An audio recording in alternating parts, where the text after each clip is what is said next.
at which this club of 27 members begins to acquire something like the trappings of statehood. We've got less than an hour here, so we're probably not going to be able to cover every facet of that debate, but to do our best, I'll introduce our panelists. And going to our two virtual contributors first, Nathalie Tocci is joining online from Rome. She is the director of the Institute for International Affairs. Calling Rome, Nathalie, can you hear me? Yes, I can, Tom. Excellent. Okay, and then to your left on the screen as we look at it is Florence Gaub, joining us from Paris, who is the Deputy Director of the EU Institute for Security Studies. Florence, can you hear me? Yes, I can hear you well, Tom. Excellent. Okay, well, thank you both for joining us. And joining me on stage here is Jakub Wisniewski, who's the Vice President for Strategy at GlobSec. And just a quick reminder of the way it works with the Q&A. For those of you in the room, we've got a standing mic here, and I will ask you to put your hand up, and when I call on you, you can deliver your question at the mic. For those who are watching online, I'm told that it should be straightforward for you to use the live stream to enter a question there, which I will be able to see on the tablet down here.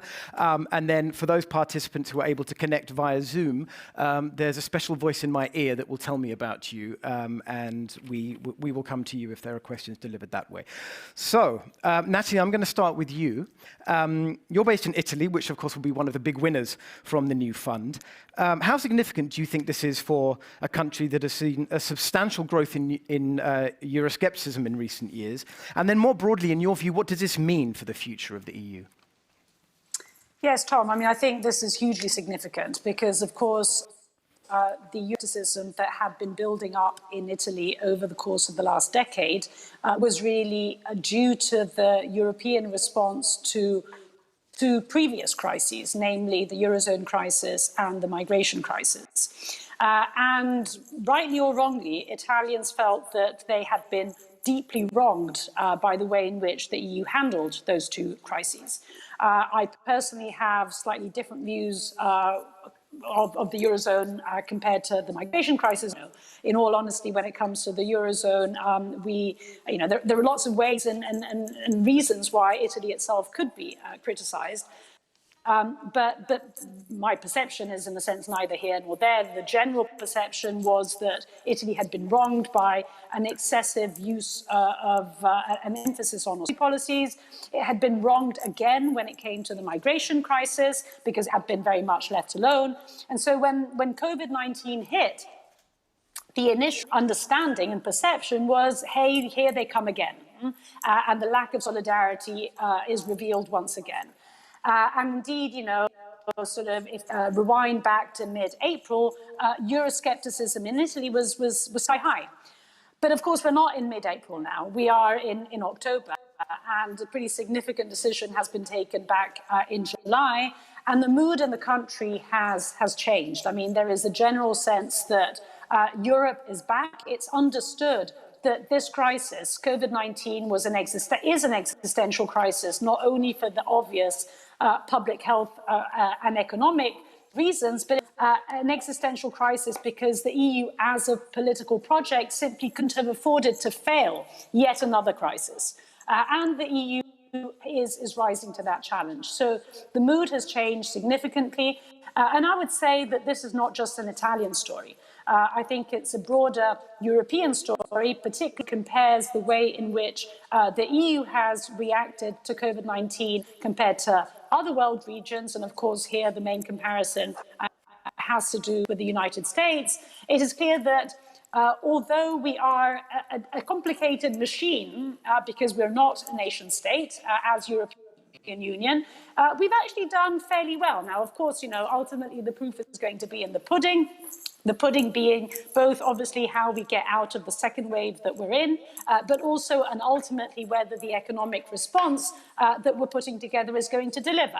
So we don't know what the outcome is yet, but what we do know is that not only there is a notion of just how important this is, but that the steps are being taken to make sure that ultimately we're going to get out of this and we're going to get out of this together. Thanks, Nathalie.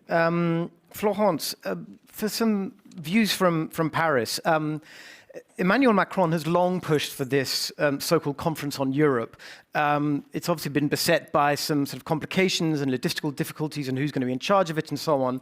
We assume that this thing will get up and running at some point. And at least in Brussels and perhaps in some other parts of Europe, there are some fairly heavy expectations that have been placed on it. Do you think that, at least in Paris, this is seen as a chance to capitalize on some of the energies that have been unleashed by this crisis to forge a more ambitious European agenda more broadly? I would say that it's not just in Paris. I would say it's pretty much everywhere.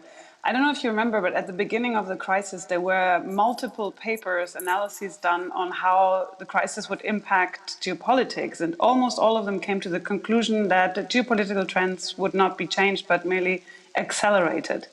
But I think what we're really seeing is what I call the Eiffel Tower effect. You know, when you're in the Eiffel Tower, like André Gide, who hated the Eiffel Tower, he went to dine there every day, so he didn't have to see it. And I think that's what's happening to us when it comes to this crisis. I think we have not noticed that we ourselves have changed the most. And when I say we, I mean, of course, the member states, but also the EU and even just general people have understood that the world is changing around them, that self-reliance, you know, to step away from the autonomy versus sovereignty debate is really the only way forward. But before we decide, you know, how autonomous do we want to be? We have to figure out what do we want to do with that autonomy? Who do we want to be as Europe in the world, beyond COVID, beyond Trump, beyond all of that? And I think, of course, France is very much interested in having this conversation, but I would say everybody is very interested in having this conversation. So it's now really or never. I'm just going to ask you a follow-up because this is one thing that Europe is very good at. It's talking about itself and holding lots of conferences to talk about what it's going to be in the future and not necessarily following up on any of the decisions that are made at these conferences. Maybe the best example, of course, is a constitutional convention in the early 2000s, which was rejected in a referendum in France and the Netherlands, gave way to the Lisbon Treaty. What's your understanding or what's your perception of what the Élysée and perhaps some other European capitals might hope to achieve with this conference? Why might it be different and why might it be more effective than previous such instances? It's interesting that you mentioned the Constitutional Convention because, of course, the problem here for me was not the conference. It was trying to put it into stone, to proceduralize what was achieved. And I think the Conference of Europe is not supposed to achieve anything, not supposed to come up with a document or anything that we can then point to, although no doubt it will. But I think the real point is, I mean, you made a joke about it, and I laughed about the fact that Europe loves to talk about itself. That's true, but I think it's actually exactly its strong point, because it's through this process of exchanging views that we come to common understandings. Now, at the beginning of the process, nobody ever knows what comes out at the end. It's really worse than sausage making. But when you look at the strategic compass, when you look at all these debates about QMV, etc., I feel like we're putting the cart before the horse. We cannot have a conversation about QMV and strategic compass, etc., without first knowing who we want to be in the world. And my sense is that from that conference, we will not come up with a list of criteria or an end state of Europe 2050 or anything like that. But what we will then have is a better understanding of each other and a better vision for really where we want to be and go. But I understand the frustration. I mean, as Nathalie said, the EU is just this sui generis machine that's slow, that's perhaps bureaucratic, but it's our only option, really, I think, when we're looking ahead. Jakob, you can give us some perspective from Central and Eastern Europe. I mean, on COVID, we've had an alarming uptick recently in caseload numbers after what looked like a relatively successful spring during the first wave. How would you say the pandemic has influenced broader thinking here on Europe's future? And I wonder if you can also perhaps give us some thoughts on the rule of law debate, given as the recovery plan agreed in July is being turned into practice, being implemented, making its way through the European institutions. This is clearly a very important element in the discussion, particularly in the European Parliament, in ensuring a robust mechanism to ensure that funds are not channeled to governments around which concerns have been raised. Give us some thoughts on that too.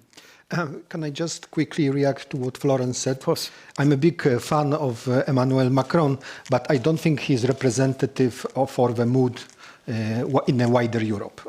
Zuzanna Czaputova has just had her speech here. I could not listen to it, but I doubt that she mentioned Conference for Europe. I think that it's not only her, it's people, the very people whom Florence mentioned as somehow awakened. I don't see this awakening in Central Europe. I think this is the last matter people are concerned with these days, talking about Europe, be it elitist projects such as Convention for Europe, or even some lower level, some bottom-up initiatives of discussions, what we want in Europe. People want jobs. People want stability, and people want predictability, especially when they see their health systems collapse in the face of a pandemic. I think that Central Europe has traveled quite a long distance from spring up to now, because it all began with a sort of a hubris that we have lower number of infections, partly because of luck, partly because of objective circumstances. Simply, there is much fewer people, tourists, visiting Bratislava than Vienna. So if you impose a quick lockdown and if you close your borders, you will be able to control the situation. But now we are in a different stage of a pandemic. Actually, the infections are pretty much everywhere in the whole region. So now it's about something else, about the efficacy or efficiency of the public administration response, about the availability of tests, research on vaccines, etc., etc. And here I'm very much concerned about Central Europe, because things might go from bad to worse. We already seen the number of cases rise significantly. So this is the primordial matter for the people here. But also there are other things, more longer term, like jobs. The coffers are much more shallow in this part of Europe, which means that the fiscal stimulus cannot be as ambitious as in other parts of Europe. Think of state-owned companies, which have been bailed out in Germany, while there is no capacity to do this thing in Central Europe. And maybe finally, and I want to touch upon the question that you asked about rule of law. Yes, before Central Europe is in the grips of a very serious culture war, at least half of it. I'm talking about Poland and Hungary, which casts a long shadow on the sense of purpose, on the sort of coherent, or lack of it, coherent path where these countries want to be. We have heard very contradictory statements from the politicians, say from Hungary. Yes, we want recovery money, but it's kind of our entitlement. There is nobody to tell us whether we respect the rule of law, and the rule of law should be a condition. So I think it's very much complicated in this part of Europe, and this bodes ill for the possibilities of Central Europe to play a key role in the recovery. I think that we are policy takers very much these days than the ones who are able to shape the agenda. Let me just add one more thing. We see that recovery money from Europe will be about all these new topics like digital revolution, like a green agenda. Again, this is a topic where Central Europe has not been consistently pushing for reforms, rather sticking to the old type of expenditure at European level. Again, this is a complication. Just one quick thing to pick up on.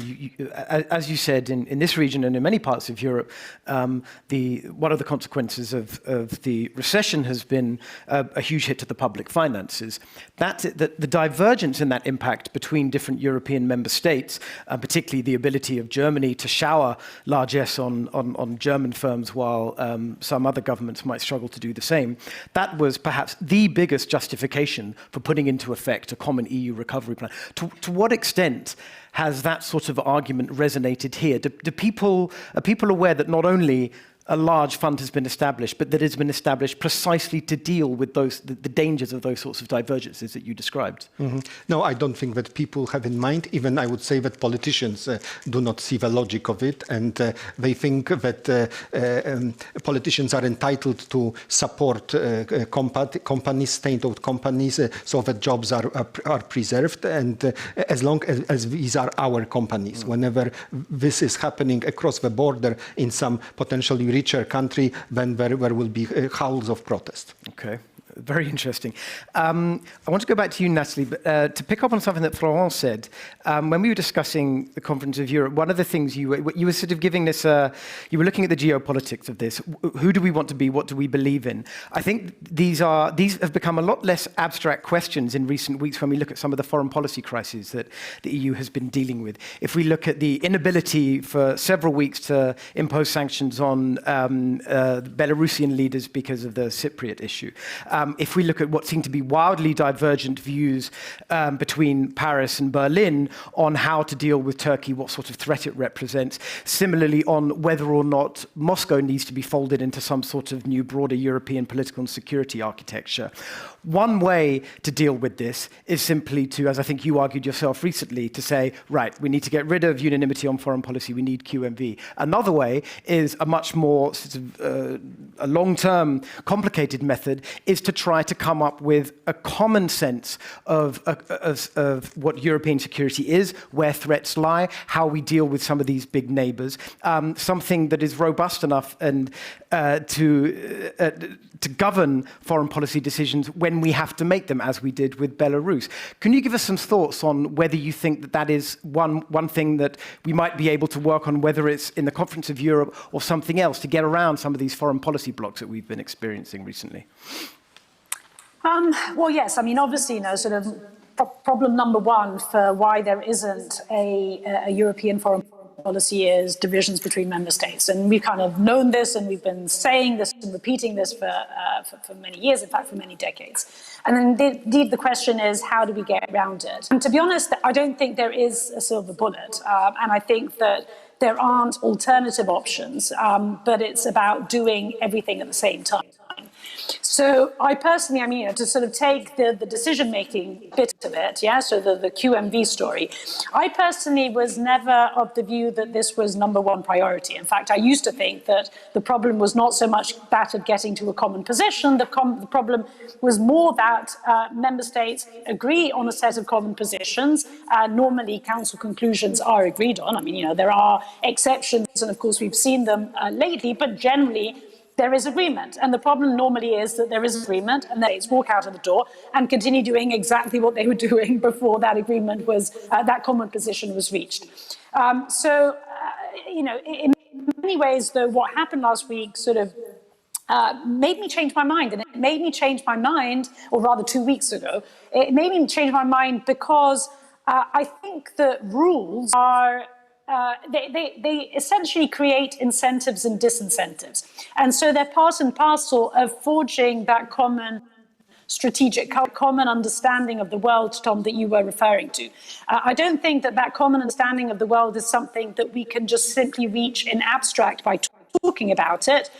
Talking about it, yes, can be an important bit of the work, but it has to come, I think, alongside a revision of the decision-making procedures that create incentives and disincentives to reach those common positions. And just as important, and perhaps in some ways even more important, it's about doing the caution. And this, I think, is something that we've slightly lost the sense of in recent years. I'm perhaps even a bit of a culprit in this because I've been on the paper producing side of this work, but I kind of recall back a conversation that I had with Solana a few months ago, and he brought me back to where we were in the sort of early 2000s. Even before the European security strategy was published, which was not a strategy in and of itself, And that was a real just do it moment. In fact, we launched some of our most ambitious missions and operations before we had strategies and sub-strategies and action plans and implementation plans and compasses and whatnot. We just did it. And it's by doing things together that ultimately, alongside revising the decision-making rules and the incentives involved between them, that you ultimately get to not necessarily a single strategic culture, but at the very least, and perhaps not even a common strategic culture, but at least forging that sense of solidarity, even when it comes to foreign policy, and understanding that if something is important to one member state, then others have to make sure that they contribute, and obviously the reverse holds true as well. So it's about being there for one another, because ultimately we are a community in a sense of fate, almost over and above being a community of values. Florence, I imagine there may be something that one or other of our other panelists have said that you might want to respond to. But I have another question for you, which is that Jakob mentioned that the long shadow cast by these culture wars in Poland and Hungary, that there's another long shadow that we're under at the moment, and that's of the American presidential election. It's pretty clear that even if we do have a Joe Biden victory, we're not, when it comes to transatlantic relations, we're not simply going to have a return to the status quo ante. There will be, if there are European expectations on the United States to do things like rejoin the Paris climate deal, to rejoin the Iran nuclear deal, there will certainly be strong expectations from the Americans on the Europeans to do things like work with them more effectively as a partner on China and on security. So I wondered if you can just sort of cast your mind forward a little bit and give us a sense of what you think a sort of a good news common transatlantic agenda might look like in the event of a Biden victory, but in particular what the expectations on the Europeans might be. So I think that I wrote an article that's going to come out next week with the EU ISS as part of a bigger Shio paper on transatlantic relations. And the article was about how Europeans and Americans see the future. And there's always this misconception that, on key things we disagree. But that's actually not true, because on a lot of things we do agree. But the problem is that we do agree mostly, or we do agree mostly on points that currently does not represent. One of the things is, of course, climate change, where we have seen a huge shift in American attitudes, including on the Republican side. I mean, still not at levels that we consider high enough, but even there has been an evolution. So I'd say that if Joe Biden is elected, I think from our end, there is a reasonable expectation that we can do things together. But the experience of the last 4 years, the erratic nature of the White House, the threats to NATO, the comments, I mean, it's just a lot to take. And I think it shows primarily that the American political system does not protect us from that happening again. I think that's been really a key lesson. This, plus the fact that even under Obama already, the Americans have turned towards China, and there's been, doubts over how engaged the Americans are in our security. And lastly, the rise of China in our own threat perception. I think this is really something, these three together mean that even if Biden is elected, we will continue, perhaps less strong than if Trump was reelected, we will continue to continue this conversation on self-reliance. Now, what the expectations are, and this is where I think this conversation is really important. The Americans will continue to expect that we support their foreign policy goals abroad. So by definition, that puts us in a situation where we will probably have to choose between a more confrontational course towards China and the United States. I mean, not zero-sum game, but I think ultimately, even under Biden, this will be a push forward. There's also the military component. So far, the division of labor has been that the Americans do all the hard lifting, and then we come behind them for some socio-economic development. I think this model also has seen the day, and there will be expectations that we supplement American efforts, perhaps in the Middle East, so that they can focus on China. So I think these are all really, really uncomfortable conversations that are coming our way, even if Joe Biden is elected. Which brings me to the point that Jakob made. I completely understand that citizens in Central Europe don't want to have a big convention about the future of Europe. But when I talk about the conference on the future of Europe, I don't mean a big gathering of elites talking elite stuff. But I think what you've seen during the pandemic, the disruption of supply chains, the aggressive posture of China on social media, the disinformation, the fact that we couldn't count on the Americans, I think citizens in Central Europe too feel that, and their jobs, their security, their future ultimately depends on us as Europeans coming together. So they might not see the direct link, and they might see that this is another event, another report, and what does it have to do with me? But I think this is a real turning point for all of us. And if you talk to your friends, to people who are not involved in our conversations, I think it's really interesting that it's trickled down to the lowest possible level in all societies in Europe, that the only option we have right now, the only reliable, and as Nathalie mentioned earlier, Italy, not that reliable actually, but the only partners we have now are in Europe. And I think this is where this conference is probably going to sit on. Lastly, I don't speak for Emmanuel Macron, but it was not his idea, it was von der Leyen's idea. She's also very much pushing for this. And whether it's a conference or actually just a glorified collective thinking of what we want to be in the future, it has to happen. Can I react quickly? Yes, of course. Yeah, I also would like to get your views on some Central European perspectives on America specifically, because that has been the experience of the last 4 years in many respects, I think has driven some parts at least of that region apart from the West. The Germans and the Poles differ fundamentally on how to respond and the importance of the Trump administration. Look at Nord Stream 2. These have become very divisive issues, particularly between Germany and Poland. So some thoughts on what the US election might mean and some reactions to Florence's thoughts might be interesting too. I hear, Florence, when you talk about the commonality of interests and how European project is key in solving this multiple crisis. But at the same time, this is not how people, ordinary citizens, see it. And I would risk a hypothesis that it's not only Central Europe, it's not only Bratislava, but also Lisbon or even Helsinki. People do not see the response to the crisis as coming from Europe. They are much more concerned about, say, decision of a mayor of Bratislava, whether shops are gonna be open or not, whether I will be able to go to church, etc., etc. And of course, we who are think tankers or decision makers, we deal with these questions and we see the connection. We see that the key questions have to happen at the topmost level. And also, I see the certain paradox of the current situation, but there is both convergence and divergence in Europe. And in a way, it is not important whether we are suffering from the pandemic or some other crisis, be it migration crisis or financial crisis of 2008, or even UFO landing somewhere in Europe. And because the moment the creatures from Mars invade us, we're gonna have to have problems with Europe and challenges for Europe. The Schengen will be questioned, the euro currency will falter, there will be problems with single market. So the point I'm making, that is just a stress test. And the way for us to respond to this stress test is different in different capitals. So countries which are close to the center, they are inclined to even stick more together, because of the similarity of interest, because of similarity of economic structures and everything, whereas countries on the peripheries, whether we want it or not, can drift even more outwards. And this is, to me, a very vivid example of Hungary and Poland.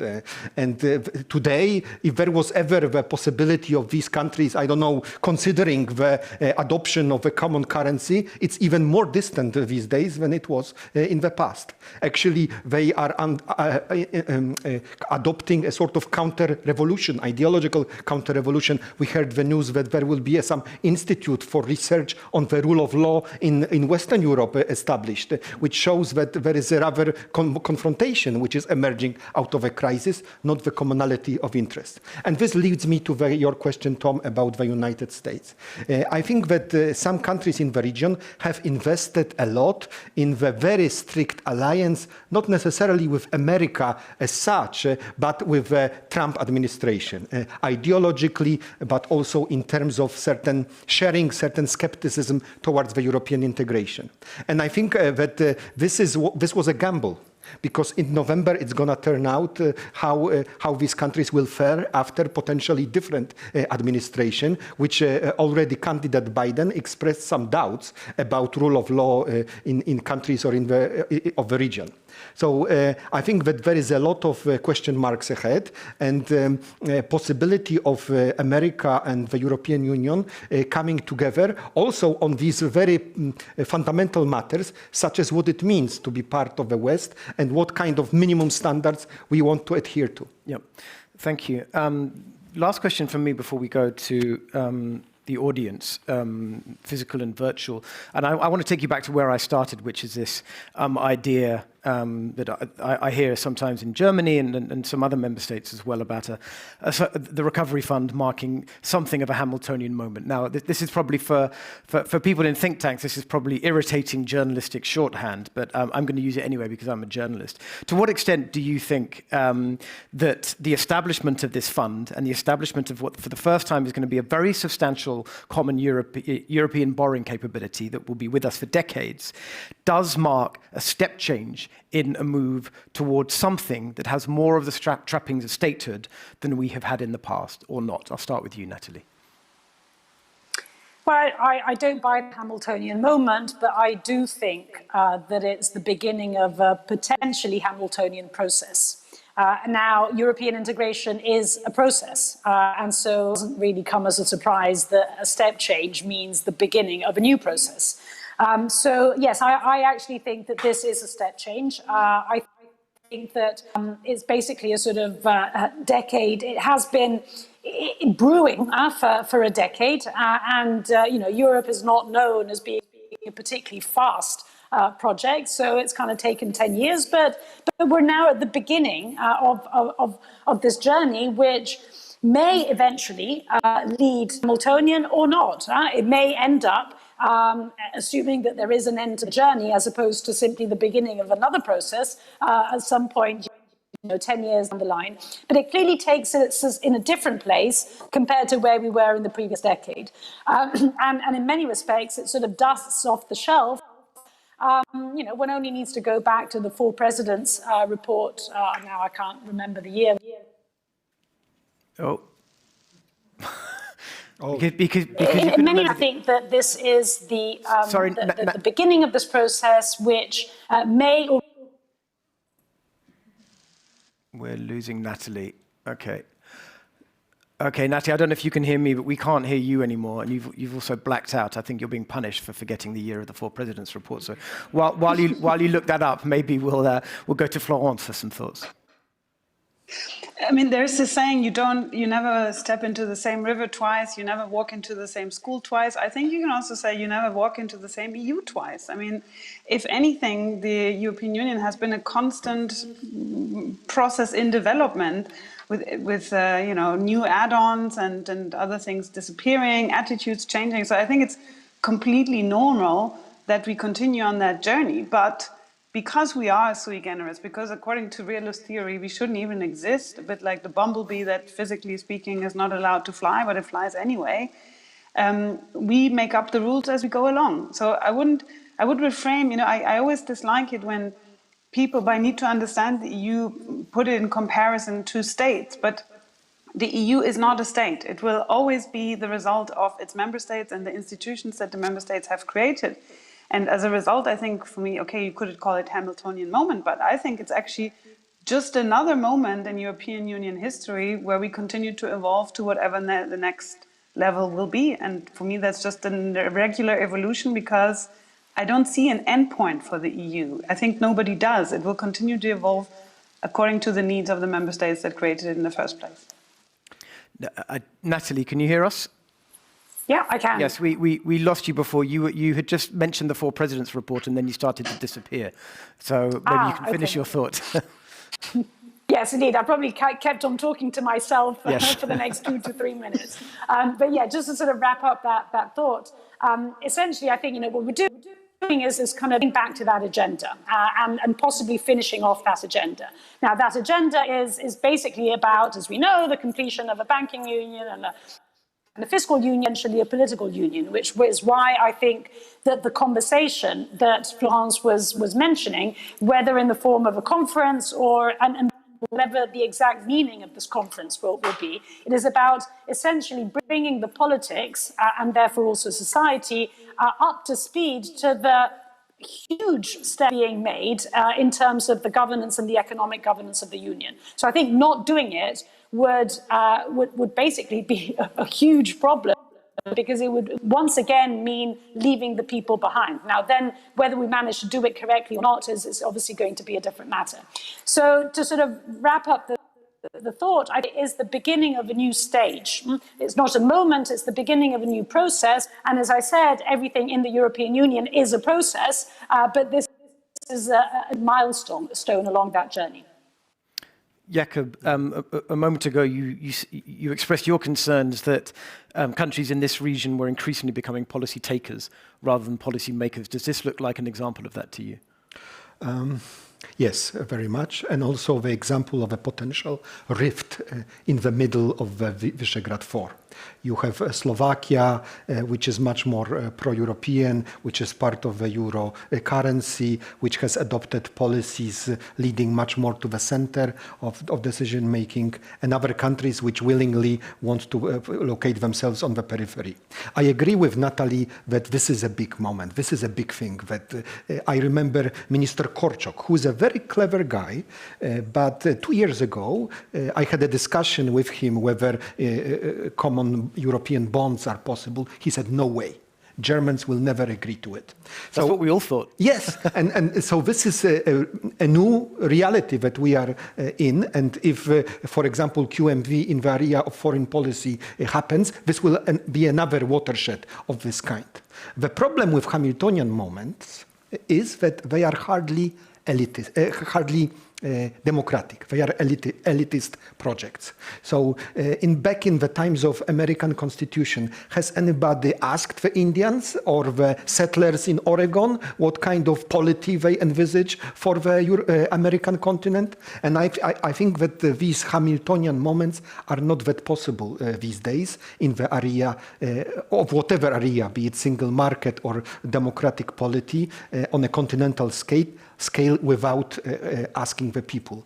As recently as in the 1940s and 50s, there was a NATO built up, actually against the moods in many of the Western European countries where communist parties were very, very active. And of course, today, nobody regrets the decisions that were made, and we all think that we are safer because of it. But that does not change the fact that the process, the modus operandi has to be different. And these days, unfortunately, people have no appetite for these fundamental discussions. But what does asking the people look like? I mean, we have elections to the European Parliament, we have elections of national governments who work together in the Council.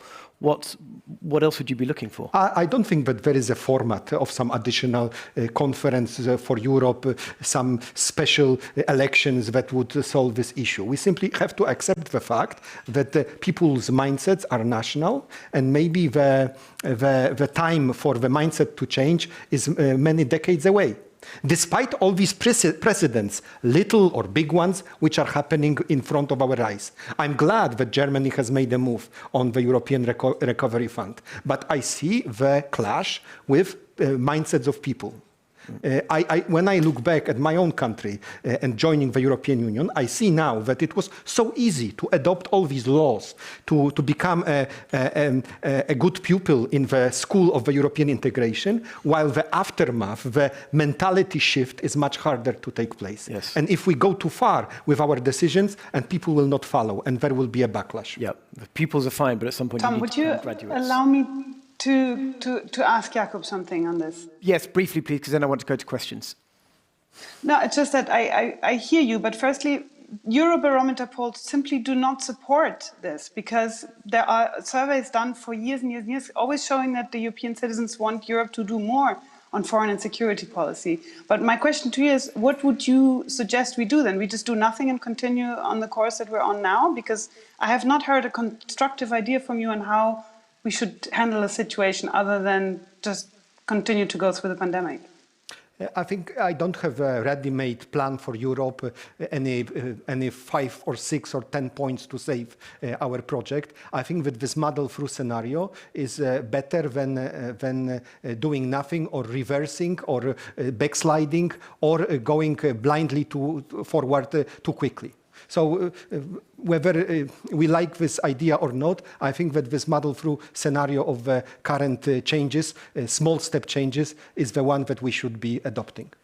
Let's go to questions. And just a quick word to my producer. I'm not seeing any questions on the app in front of me, which I think I'm supposed to be seeing, so I don't know if there's anything we can do about that. But let's do it old school. Does anybody in the room have any questions for any of our panelists or on any of the themes that we've discussed? Don't be shy. Looks like they are being rather shy. Ah, yes, here we go. Someone here. I'm afraid you need to go to the mic. That's part of the safety protocol. And while you do that, I can give the usual caveats. Please tell us who you are and please keep it relatively brief. Hello, and thank you for this really interesting discussion on very relevant questions related to the future of the European Union, specifically when it comes to the foreign and security policy. Now, my question relates to the topic that was addressed by Jakub about fragmentation, of potential fragmentation. And I would like to ask, what is your take on potential fragmentation of member states? I'm not necessarily pointing to future Brexits, but fragmentation which is taking place along geopolitical and geoeconomic interests of external actors, because we see that while being preoccupied with the question, what do we want to be in this world, other actors, external actors, have an idea how they want to act in this world and are filling the vacuum in Europe. So do you think that this center-periphery problem is going to lead to further fragmentation along the interests of external actors, not only rivals, but also allies such as United States? Thank you. And my name is Velina Chakarova. I'm director of the Austrian Institute for European and Security Policy. Thank you. Thank you very much. Jakub, you can start with that, and then we can go to... I want to say that I don't believe in the next round of exits from the European Union. My scenario of fragmentation would be happening along slightly different lines, which means that imagine a group of countries or even one country which is hell-bent on stopping certain decisions to be taken, blocking the progress in some areas. I think that if these countries insist, the veto can be used. And the natural consequence would be some kind of hollowing out of the current institutional framework of the European Union, with impatient countries, the rest simply going together on a different path through some special, very enhanced cooperation. So this is my recipe for problems, or the multi-speed Europe can have benign faces, so to say, but it also can lead to a fragmentation which puts some countries absolutely outside of the decision-making system, even without formally leaving the European Union. I don't know if Florence or Nathalie want to comment. We don't hear very much about Italexit or Frexit these days, but perhaps that's just temporary respite. Do either of you want to chime in on that?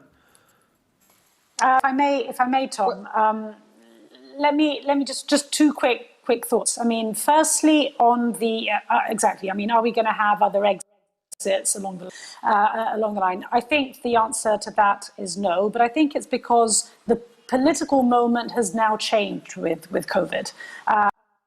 Now the elections will tell, and perhaps I'm being slightly skewed by the results of our regional elections 10 days or so ago. Clearly, populism is on the decline. So that there is a general sense that, particularly because of the gravity of this crisis, we kind of need normal, kind of rational, dare I say, moderate politicians, and kind of competent. That also helps, which really kind of is in a direction, in the opposite direction from the sort of nationalist populist hype that we were in the previous decade. So that's, if you like, the glass full.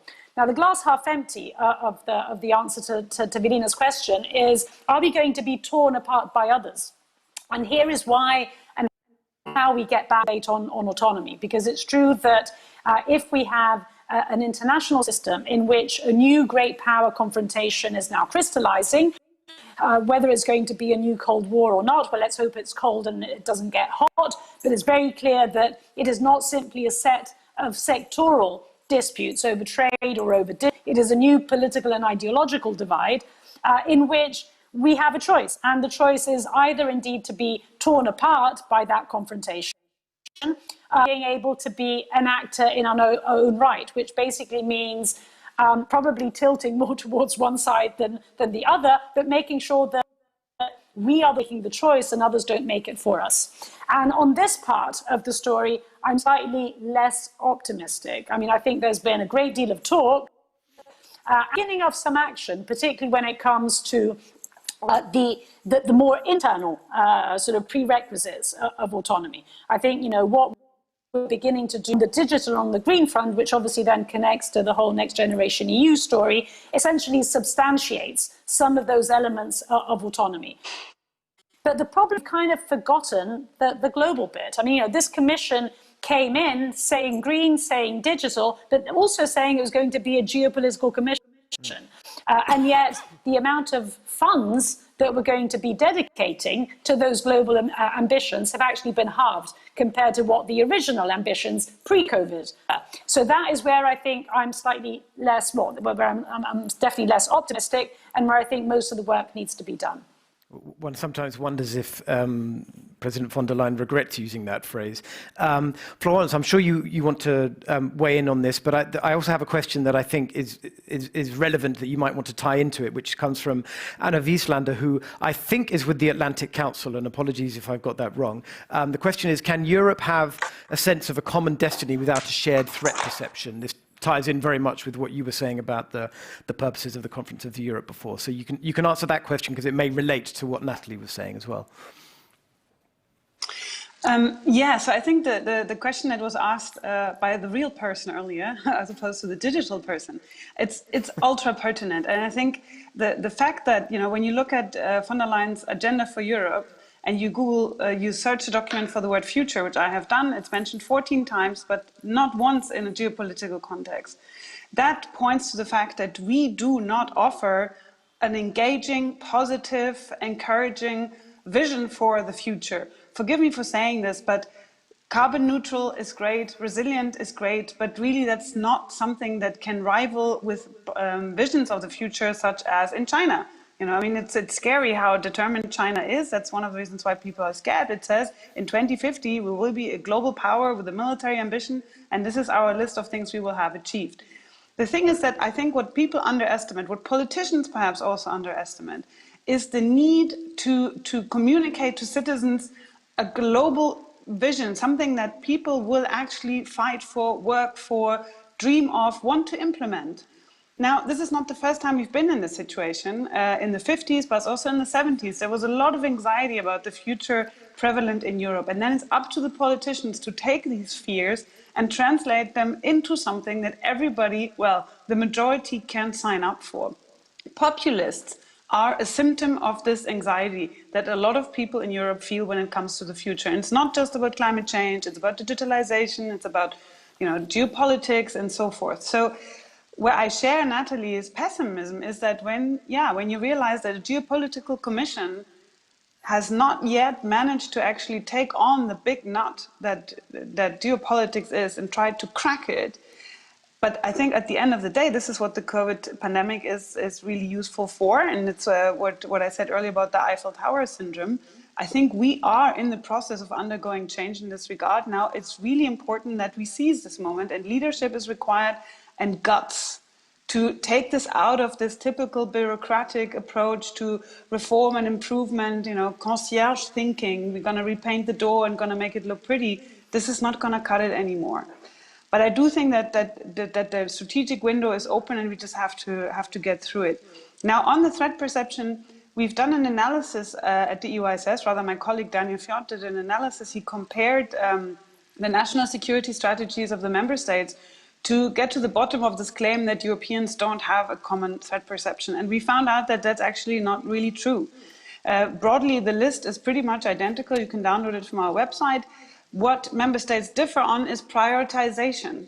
So there is a zero-sum thinking, and maybe that's the problem, and maybe QMV is the answer to that, because it's not about should we do this or that, which is a bit, I think, the moment that's prevalent in thinking, but say, okay, why don't you do this, which I also support, but I don't want to get involved in it, and meanwhile, we do this, which you don't really care too much about in terms of priority, but in principle, you support it. There is a historical precedent for this. In NATO, NATO consensus essentially means that allies abstain from voting against if they don't care enough to block it. So we have a precedent in a sense. Of course, NATO is not the EU, and I wouldn't compare that. But I think we can actually get to a point where we don't understand threats and threat perception as an either or, and instead of, you know, while you do that, we're going to do that. At the end of the day, what matters is that we together care about a larger objective, which is security of the Union. So I think that answers the question half, because I'm dodging the question on whether you can actually have a sense of fate without a common threat perception, because I think we have a common threat perception, but ultimately I think Europe is much more than a common threat perception. So perhaps this is more a question for NATO, actually. Thank you. We have a few minutes left. Do you have any more questions in the room? Yes, over here. Sorry, hiding behind the lectern. I'm Bruno Massange. I'm a writer and I'm from Portugal. I don't know if I should keep the mask. I think so, but I think if you can hear me. I hear you okay. Okay. Yeah. So I wanna go back to this question of transatlantic relations, and the three guests have talked a little bit about it. But why do we assume now that nothing is going to be the same, even if Joe Biden is elected? I mean, Biden published a statement yesterday on Turkey that could have been written by the Commission. It seems very close to European interests and the European way of looking at things. But I was just reading a piece by Sylvie Kaufmann, I think is in the conference, so maybe not in this room. And she was making the case nothing will ever be the same. So I just want to hear from the three guests quickly. I think it has to be quickly. Why? Why is that the case? Why is nothing going to be the same again? Okay, it's a big question. We've got 2 minutes and 3 panelists. So, Jakob, why don't you start? Let me just answer in two sentences. I think too many bad things have happened so for us to simply forget and have illusionary concept of a transatlantic family. If American president, and we don't have to ask ourselves whether this person is an idiot or is a wise man, but whether the president holding office, the person holding office in America says that the European Union is a strategic adversary, I think for me it's very difficult to forget, because I know that the security of my country relies on America, but at the same time, security of my country relies on Europe. And there is a contradiction. So we cannot forget, simply. Okay, thank you. Nathalie, briefly? Well, I think I agree with what Jakob says, so I will repeat that. Add on that, I think that what will not be the same is the US's role in the world. And ultimately, the European project was born text, be it during the Cold War and then obviously also afterwards, of US hegemony, initially within the West and eventually more broadly. I think that ultimately, for structural reasons, which obviously have been accelerated by 4 years of Trump, have reached a tipping point. So the point, how do we as Europeans and as a European project continue to live and thrive and rethink the relationship, beginning with our most important ally, the United States, in a world in which its role in the world is changing. Okay. Florence, just some final thoughts. Well, simply put, I think, not the same does not mean bad. If Biden is elected, it will definitely be just a new time, because it will not be 2008. Europe has changed, the United States have changed, China has changed, Russia has changed. So we would come to a different type of relationship in which I think we would also do a little more of the heavy lifting and perhaps come to shared agreements where before we didn't. So it's not necessarily bad, but I think it will definitely be different. Thank you, Florence. And thank you to all of the panelists. I think we managed to cover quite a lot of ground in not very much time. So it just remains for me to tell you what happens next, which is that there are refreshments available downstairs. You have to wear your mask until you're seated by the organizing team. And then the sessions restart at 2 o'clock. In here, we have one on 5G. And in Maria Teresa, we have a session on cooperative future in a defragmenting world. So thank you very much. Thank you to our panelists. Great discussion.